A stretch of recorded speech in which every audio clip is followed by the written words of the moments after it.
அந்த மனுஷன் வேலைக்கு போகலையா? கப்பல சாப்பாடு போட்டது அப்படியே கிடக்குது, பை கிடக்குது, வேலைக்கு போல பழகுது. ஏன் வேலைக்கு போல? தலை வலிக்குது, உடம்பு செல்லுது. தலை வலிக்குதா? படுத்துக்கு படுத்துக்கு.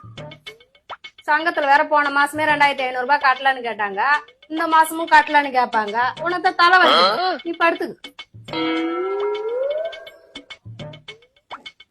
சுடு தண்ணி என்ன வச்சு தரவா?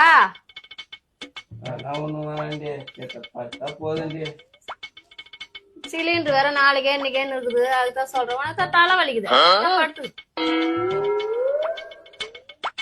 கஞ்சி என்ன வச்சு தருவா? மாத்திரை போட்டுக்கிறேன், தூங்குனா சரியா போயிருந்து. அரிசி வேற ஒருபடி தான் இருக்குது, அதுக்கு தான் சொல்றோம். உனக்கு தலைவலி, படுத்துக்கு படுத்துக்கு. தண்டல்காரங்க வேற வருவாங்க, போன வாரமே இல்லன்னு சொல்லிட்டான், இந்த வாரமும் வந்து வாசல்ல நிப்பாங்க.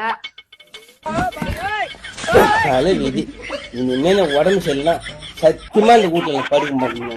எதா இருந்தாலும் வேலை மேல போய் ஆகட்டும். எனக்கு உடம்பு சொல்லி ஆமா எங்க இருக்க